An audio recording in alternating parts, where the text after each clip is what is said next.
Let's jump into Ike here. He was born in October 1890 in Denison, Texas, but raised famously in Abilene, Kansas, where he kind of developed his small town values. He was one of seven sons. How do you think growing up in Kansas shaped his character and leadership style? Well, it's actually funny that you mentioned he was born in Denison because Dwight, Ike never really talks about Denison all that much. And I also want to bring up because, I live here in Denton, Texas. Denison's like an hour away. And as soon as you get on the road, you can see all these road maps. You're like, oh, visit Denison, the home of the Dwight D. Eisenhower. And you can visit like his home and all that. And Denison is very proud to call like cherish Ike as a resident, but he never really acknowledged Denison. He moved away from Denison when he was two to move to Abilene. It's actually a really sad story. Like father abandoned pregnant mother to move to Denison, Texas, and then eventually they moved to Abilene. He had a brother, ironically named Abraham Lincoln Eisenhower. Very large family, as typical in the 1890s, 1800s. Dirt poor. Dad worked as a wiper for the Katy Trail Railroad. Didn't really make a lot of money. The family was dirt poor, but I recalled in his memoirs, never really knew they were that poor. Um, Abilene, typical small town. Read one of the biographies. Had like one stoplight, one sheriff. Very, very small. And all the kids wanted to leave Abilene as quick as possible and pursue other goals. Like one of his brothers went to Michigan Law School. Ironically, was a very big hater of FDR and the New Deal, which is ironic because later, Commander in Chief was FDR. It's an interesting upbringing. He's appointed to West Point in his later years after applying to a U.S. senator. And he graduates, I think, in 1915, which is a famous class the stars fell on. 59 members of that class became general officers. Why is this class considered remarkable in U.S. military history? Before we talk about that, it's worth mentioning that Ike's first choice was not West Point. And he does not come from a military background, unlike MacArthur, when we talk about him later on, where, his dad served in the Iron Brigade in the Civil War. Ike did not come from that very poor family. But Ike wanted to go into either West Point or Annapolis because one of his friends, went to Annapolis, and that offered him a chance at free schooling. So if he wanted to go to college, he needed to get either a scholarship or an appointment to West Point. But he wanted to go to Annapolis because his friend was in Annapolis, but he was too old. You could not be older than 19 when you would attend your first day at Annapolis. When he was applying, he was 19, and he would have turned 20 by the time he would have been on campus in Annapolis. So he got West Point, joins that famous 1919 or 1915 class, where, as you said, 59 of them become generals.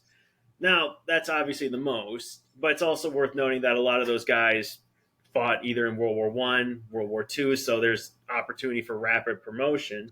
Some of the names, Omar Bradley, the second most famous one from that class. Joe McNarney, who was the deputy chief of staff, later commander in the Med. James Van Fleet, who was a commander during Korea. And then also another one I want to point out is Luis Estevez.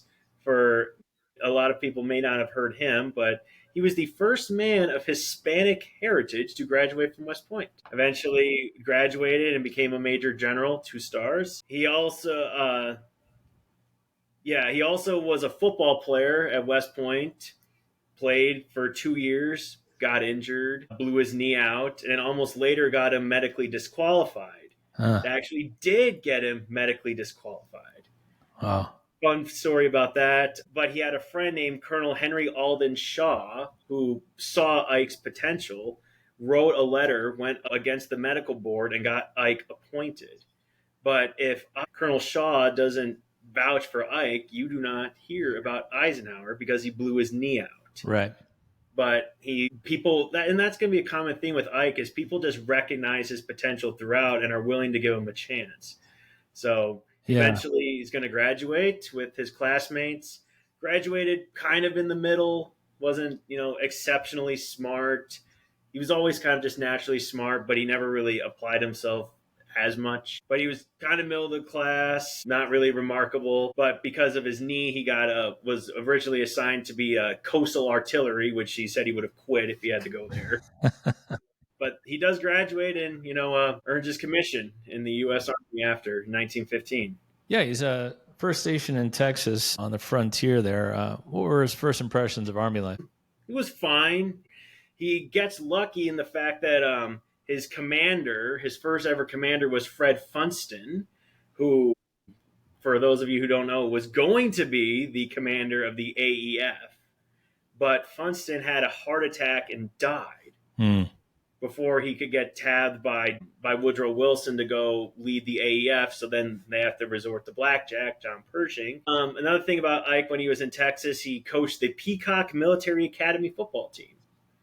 So personally, I think that's where Ike got a lot of his good teamwork skills, because some of your listeners may be former football players like myself or former coaches. It's really hard to be a coach because you got to take, on a college team, hundreds, dozens at the very least, groups of individuals from all different backgrounds, ethnicities, walks of life, financial standing, and you all have to bring them together as a team to fight for a common cause. So I just think it was interesting. I didn't know he played football, and he doesn't strike me as a big man, but I think maybe that's how he became mentally strong, was, the game of football.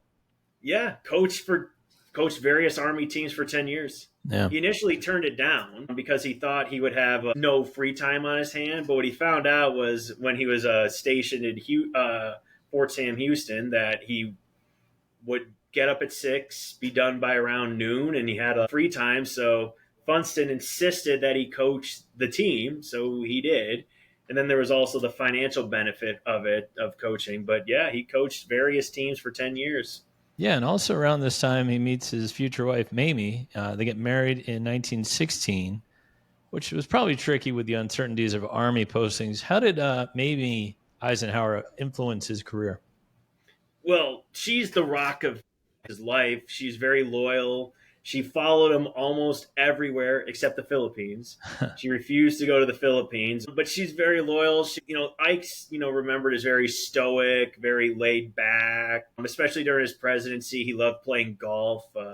Fun fact, at Augusta on the 17th hole, there used to be a tree before a lightning strike. Ike used to hit into that tree so often that they aptly named it the Eisenhower tree.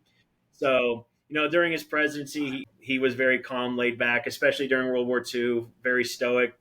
Mamie, on the other hand, was very outgoing, very life of the party, very vibrant, came from a good family, very much kept the morale high amongst the Army wives. She was his rock, but she was very loyal to him. And they always say behind every great man's an even better woman. And Mamie kind of typifies that as well. Yeah, that kind of reminds me of Napoleon Empress Josephine. Like, she was the life of the party, kind of the outgoing one in the relationship, and he was more stoic. Well, Napoleon was head over heels infatuated with Josephine. Don't want to say he took his wife for granted, but it was very much like he expected her to do the cooking and the cleaning, but she stood by him and she was very loyal and everybody loved her, and Ike loved her too. Okay, well, he's moving on his career. He's eager to serve in World War I, but was assigned to training in tank units in the U.S. instead of combat duty. So how did his lack of combat experience in World War I affect his later approach to warfare, if it did at all? Well, it actually benefits him. To be honest, I think it benefits him. History lesson, he's assigned regimental supply officer. That was the same position that U.S. Grant held in the Mexican-American War. Ike gets that position as well, okay? Supplies and logistics and all that is literally the opposite of sexy in the Army. Nobody likes it. People think it's boring. Sure. There's a couple phrases, bullets don't fly without supplies. Napoleon famously said an army marches on its stomach. Or if you want to use the Omar Bradley quote, amateurs talk about strategy, professionals talk about logistics. Yep. So that's where he learned how an army is supplied. West Point kind of had this knack back then where you kind of just thought about like the X's and the O's and tactics and strategy, but you really wasn't as focused on how do you supply the army. War doesn't just, it's not just pawns like a chess game. It's not like Risk where you just send your force to Kamchatka and fight. No, you have to make sure the army is fed. And Ike really took a liking to that, especially and he was very meticulous as a regimental SO when he was assigned to it in Texas. So without that, that's great on the job training that you start at the bottom, work your way up. But supplies are, without the logistics, you don't have an army. Right, of course. Well, let's move on in his career to his work under MacArthur and Pershing, kind of gaining exposure to both administrative and command level decision making. How did these experiences with senior generals shape his leadership philosophy? So after he becomes regimental SO, he wants to go fight in France, as every general did, but he just wasn't in the cards. So after the war, he's lucky and he gets assigned to the American Battlefields Monument Commission, which is Pershing, is in charge of that. What it allowed him to do was eventually tour all the battlefields in Europe. His first task, though, was he was assigned to Washington to work under Pershing, but his duty was, this is in the 20s, was to go through all the unit histories and all the official after action reports and write a narrative about the U.S. involvement in World War I. So he became an expert on every unit in the U.S. Army. He paid special attention to logistics, tactics, strategy, but that is where he gained a lot of in-depth, hands-on knowledge about how you feed an army, how you keep them on the march, how you keep morale high. So without that, it's a very, very different Ike. It's also after World War I, he gets the chance to attend the Command and General Staff College in Leavenworth. Ironically enough, he met George Patton on a train ride before that. This was, backing up a little bit. He also went to tank school before he went to Command and General Staff, did a lot of training of soldiers. And fun fact, when I was looking up some of the men he trained, his most famous soldier was F. Scott Fitzgerald. I know that guy. Yeah, Great Gatsby. So went to the Command General Staff College, and this is where he gets another big break. Now, at West Point, Ike was not the biggest fan of military history. West Point, as Marshal Pétain, famously said, was kind of pedantic and way behind the times, and they were always fighting the last war, and famously remarked, like, how many times is West Point going to fight the wars of Napoleon? But at staff school, he gets lucky and he meets a guy named Fox Connor. Fox Connor was underneath Pershing during the war. And Connor sees the potential in Ike, opens up his home to him and his library, which was vast, and he basically demands that Ike read military history. He's exposed to Clausewitz in depth for the first time. He read the campaigns of Napoleon, Frederick the Great, and Fox Connor would quiz him relentlessly about the maxims of Clausewitz and all that. He also would give him side lessons about coalition warfare. Ike famously said, quote, "How do you get allies of different nations to march and think as a nation, Mark? Well, Fox Connor taught me the art of persuasion, because no foreigner could be given outright administrative control over troops of another nation, so you need to learn how to persuade people." So Ike was getting hands-on knowledge and a lesson in how to run a coalition. Eventually, the Battlefield Commission is the Monuments Commission, almost called the Monuments Men, whoops, was moved to Paris. And then Ike gets to tour all the battlefields of Europe and get firsthand knowledge of the geography of Europe, which is going to be very crucial later on. Come in handy, yeah, for sure. Yeah, very big handy. Well, we can jump ahead to World War II. In 1941, he's promoted to brigadier general after impressing senior leaders with his planning work at the War Department. What qualities did Eisenhower show early in World War II that caught the attention of General George C. Marshall? Well, he was, like you said, he was named Chief of Staff of the Third Army, but he was also assigned to the War Plans Division. So that's kind of the common thing with Ike, is he doesn't really have on-hand, battlefield, frontline knowledge, but he's very instrumental in planning, logistics, operations, strategy, tactics. It's also at this point that it's assumed that George C. Marshall is going to command not just the entire U.S. Army, but more specifically the landing that's going to take place in Europe. And Marshall was grooming Ike to be the chief of staff. Okay. And he brings him to London to see how he got on with the British.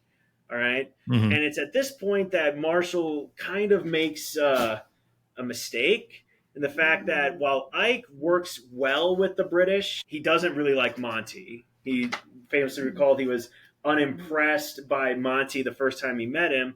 But Marshall is, I don't want to say abrasive, but a little bit more authoritative in demanding that the Ally strategy reflect more of the U.S. way. But Ike got along very well with the British, and that's very instrumental in 1941 that he builds those relationships with the British staff. Yeah, it leads me to my next question. He's chosen by Marshall in 1942 to lead U.S. forces in Europe, despite never having commanded troops in battle.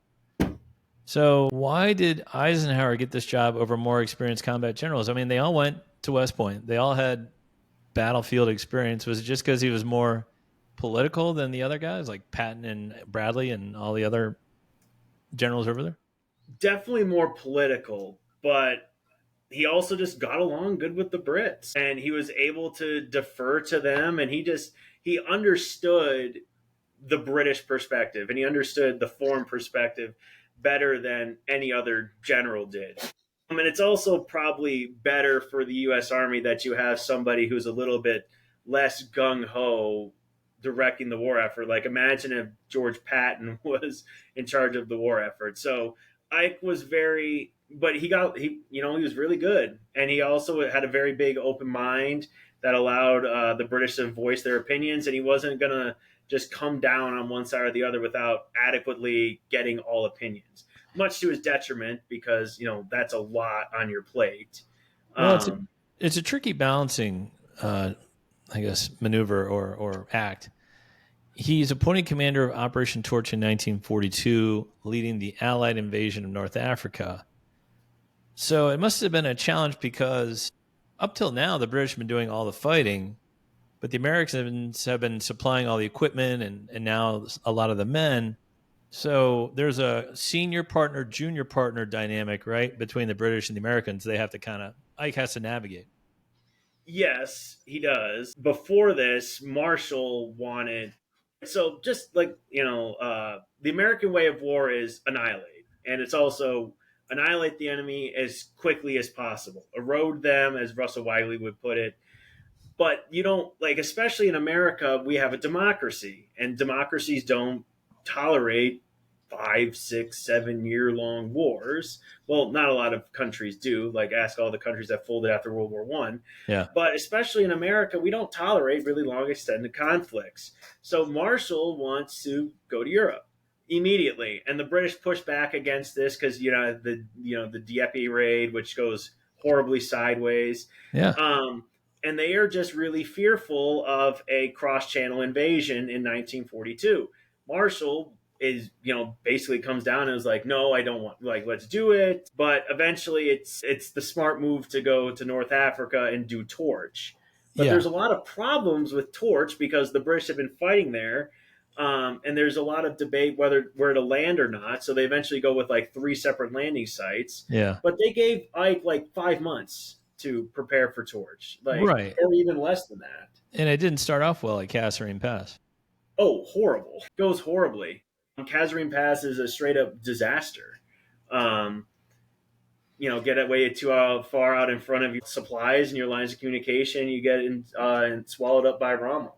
Yeah. There's also Ike gets himself in hot water in North Africa. So you guys, our listeners probably know too. The first people shoot at the Americans in the European theater are the French. Yep. In Algiers. Eventually, Ike strikes up a deal with Francois Darlan, who was the commander of the French forces over in North Africa. Just one problem. He's a Vichy sympathizer. Right. And the British don't recognize Vichy France. They recognize de Gaulle and the Free French. So Ike goes behind their back and negotiates a deal where Darlan is put in charge of the French forces there, and basically made the commander and the president of Africa, much against the British need. But that neutralizes Vichy France against Right. the war. But then it also opens up Vichy to be occupied later on, potentially. So already he's doing some negotiating and working both sides and trying to bring a coalition together, which, as we started at the beginning, that's a very hard task. But he also gets lucky. FDR, castigates him in Mm. private, but Mm. to the British, he Yeah. backs him to the British. Well, let's talk about the next, after they succeed in North Africa. Eisenhower directs the invasion of Sicily and Italy and earned his reputation as a coalition commander. What lessons do you think he learned in the Sicily invasion that later shaped the D-Day campaign? Well, Sicily goes splendidly. We have the mafia connections that we use, but again, he kind of relents to the British strategy again. Churchill famously wants to strike at what he called the soft underbelly of the German colossus. First, he would go to Sicily and then up the boot to Italy. And here's the thing: Ike had to defer to them, unfortunately. And to be honest, if we tried to invade Europe, like northern France in 1942 or 43, it's going to be a disaster. We need battle experience, but we also, the Germans aren't weak enough yet. So we kind of have to take this circuitous route, but that's the brilliance of Ike and especially Marshall has a tough time with this, indirect approach, if you want to use the Basil Liddell Hart term, with this indirect approach going at the soft underbelly. But Ike basically comes to the conclusion like, hey, the British are not going to do it our way. We're going to have to do it their way. How do we get the most out of this situation? And it's successful. Like Operation Husky is remembered quite fondly, especially because it's mythologized with George Patton and the race against Monty to Messina. Right. But it's honestly kind of a failure. If I don't want to say like a total failure, but a massive German army retreats across the Straits of Messina to Italy. Yeah. And we don't close it off. The objective is accomplished. They conquer Sicily, but you're right. Yeah, a large German army gets away. Yeah, still not great cooperation. And, the Monty versus Patton rivalry is, it could have been disastrous, but luckily, the Italians are not as good of troops as the Germans. Yeah. Well, let's move on to his role as Supreme Commander and the leader of D-Day. He's named Supreme Commander of the Allied Expeditionary Force in late 1943. He oversees planning of Operation Overlord, the D-Day invasion of Normandy on June 6, 1944. How did Eisenhower balance caution and boldness when deciding to launch D-Day despite bad weather? Because I know they postponed it at least once. Yeah, they did a 24-hour stand down. If they didn't go on June 6th, it's been argued that the weather was going to be so bad they couldn't have gone until June 20th. So It was now or never. But Ike does benefit from the fact that when he's named Supreme Commander in December of 1943, the chiefs of staff had already been working on it for several months, and they do a lot of the planning. But where Ike's brilliant in the lead up to D-Day and the cross-channel invasion, Operation Overlord, is think of the chiefs and all that as like a big think tank. You get all commanders from Britain and you get them from America in order to get together and pitch the best idea possible for the cross-channel invasion. But he also does quickly run into some problems. All right. Now, D-Day is remembered quite fondly because, it's a great, brilliant invasion. But I would be remiss if I didn't talk about Adrian Lewis and his book, D-Day, A Flawed Victory, because I like to give the alternative point of view. He argued, and Lewis was in the U.S. Army for a while, is that D-Day was actually a diabolical disaster. Because Omaha Beach, everybody knows, is a bloody Omaha, but shows really a lot of the problems with coalition warfare that Ike had to deal with. Mm-hmm. The Americans, under Ike and the American planners, they want to absolutely bombard the hell out of the coastline. Mm-hmm. And that's what America does best. We bomb you back to the Stone Age. We make you forget that you were even born to that nationality. That's what we wanted to do to Normandy. We wanted to have like a days-long bombardment, shell it to submission, establish a strong beachhead, and then go from there. The British don't really want to do that. They want to focus more on a nighttime raid, where Right. you send a small group of troops, you invade at night, and then you build it up throughout the early morning. Now the British have to do that because they rely on that because they don't have as many men. Like that's why they do nighttime bombing and all that, because they have to do things a little bit. They have to get a little bit cuter with invasions. Yeah. And then eventually the compromise is we'll attack at first light, we'll do a minimal bombardment, and then we'll just send the troops up. But thank God that the deception campaign was as good as it was, and Right. that the Germans didn't adequately use their panzers. Yeah. A lot of people probably talked about. Well, Rommel. and they thought Rommel we were gets landing at Pas de Calais, somewhere else. yes. It's actually been researched now that so like the big debate that people like to have is should the panzers have been at the beachhead? Like should Rommel have put the panzers at the beachhead and then like they blame Hitler for not waking up in time? My opinion is that actually leaving the panzers in reserve is a good idea, because then you could hold them in reserve away from the front lines, then you decipher where it's going, and then you could swamp them from there. But the Oberkommando der Wehrmacht, the OKW, which is the German High Command, they still thought that Normandy was a diversion. So that, by the time they realized, like a week or two later, it's over. Well, yeah. As it landed. And I think you made a great point that we all look back on it now like, oh, yeah, D-Day, we were going to win no matter what with that armada. But on June 6, 1944, nobody knew. And in fact, Ike wrote a note accepting full blame if D-Day failed, showing his sense of accountability. What does this act reveal about his leadership character? Well, it knows that the buck stops with him. Like, let's say D-Day fails. Hypothetical. D-Day fails. It would have been very easy for him to just point the finger at the British and say, it's their fault, and, basically, posture himself as like, oh, I did what was best for America, and the British, like, stabbed us in the back. But no, ultimately, the buck stops with him, and he was, the supreme commander, that he should have been taking full blame for it. He's, like, remembered fondly for that, but it's kind of like not the best comparison, but like when the Bay of Pigs went awry and people were like, well, at least Kennedy like took blame for it. It's like, damn right he should have taken blame for it. He's the president. Same thing with Ike. Like if it goes bad, then yeah, sorry. Well, like you said, sometimes you have to accept a compromise plan. Like you said, he just, the American idea was just, let's just shell the heck out of Normandy. And we'll go right in, and then the British were like, well, we'll have this night attack instead. This is kind of like meet in the middle type of thing.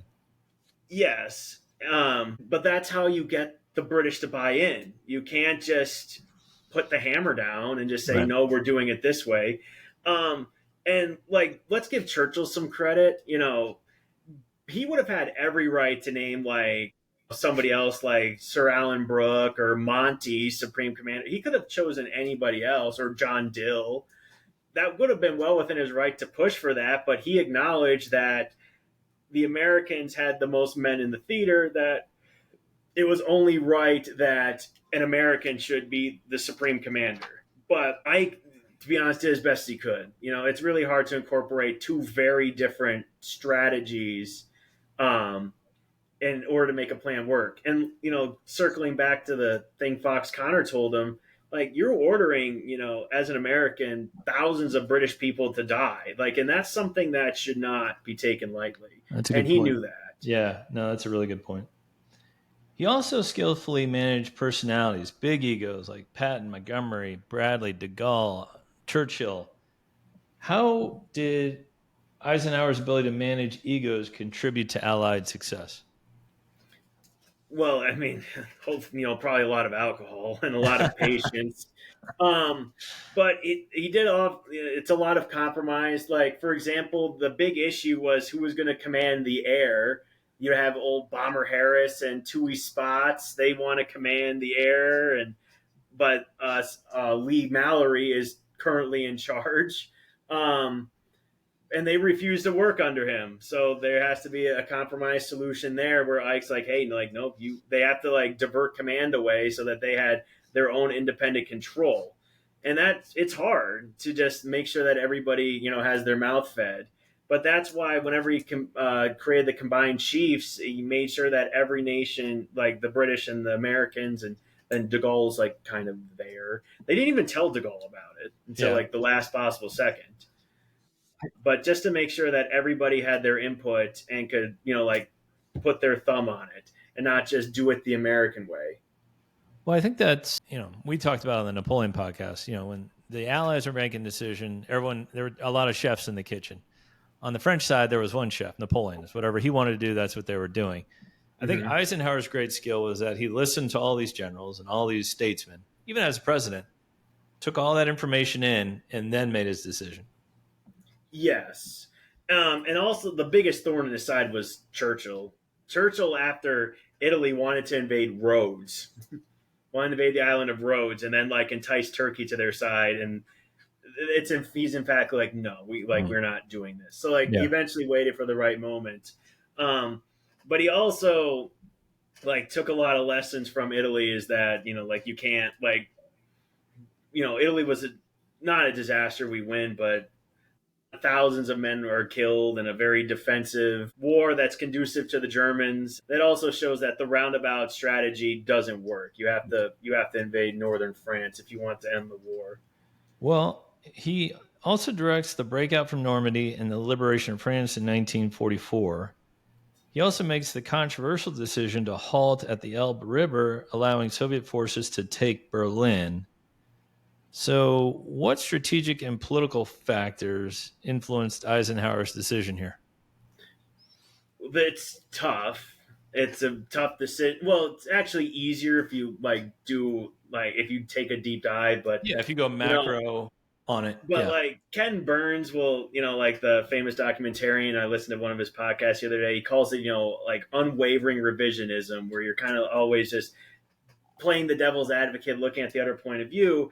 And if hindsight's 2020, in theory we should have just, like Churchill said this, like fight the Russians now, because he envisioned the Cold War happening.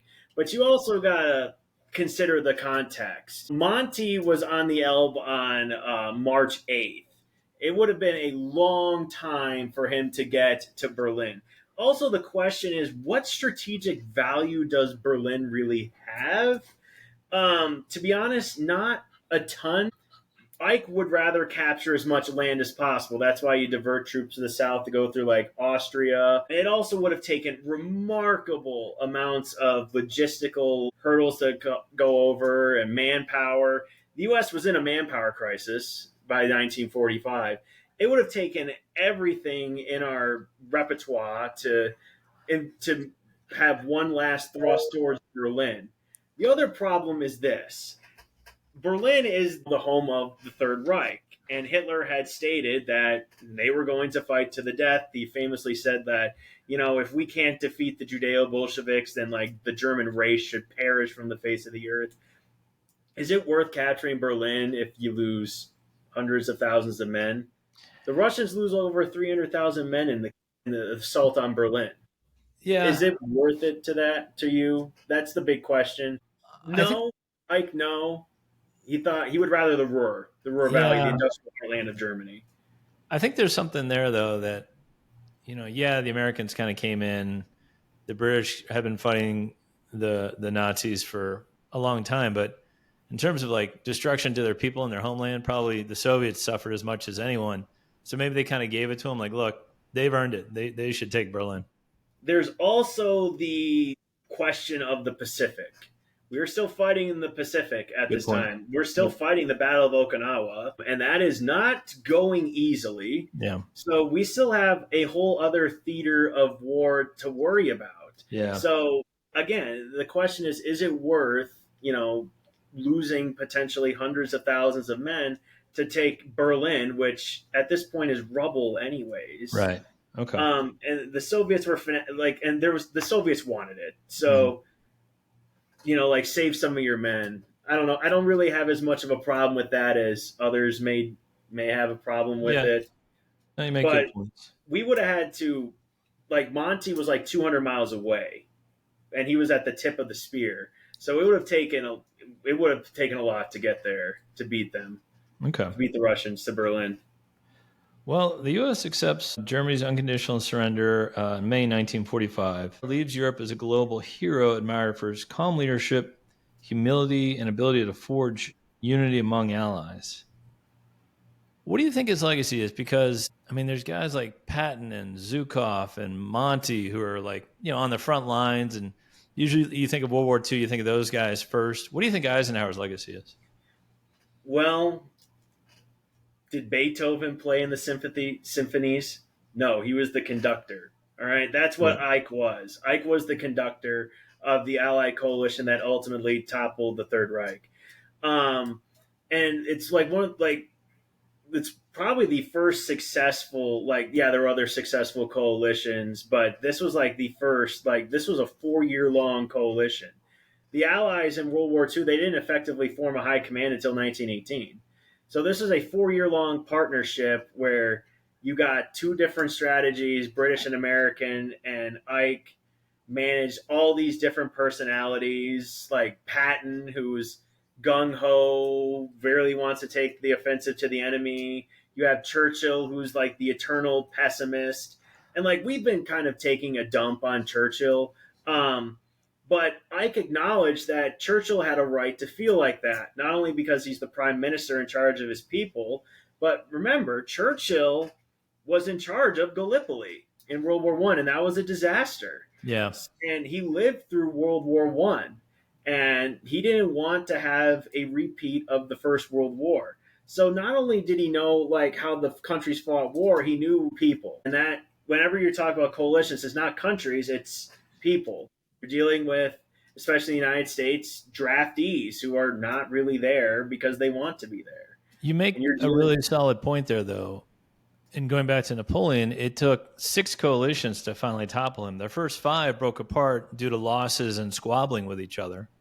So to have a 4-year long coalition last to defeat Nazi Germany is pretty impressive. So I think I should get some credit there.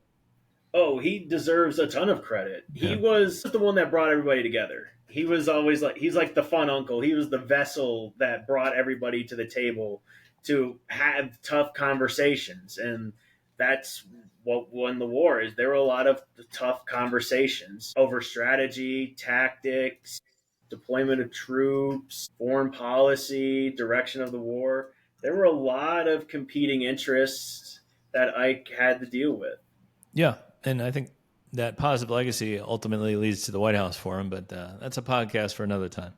Yes.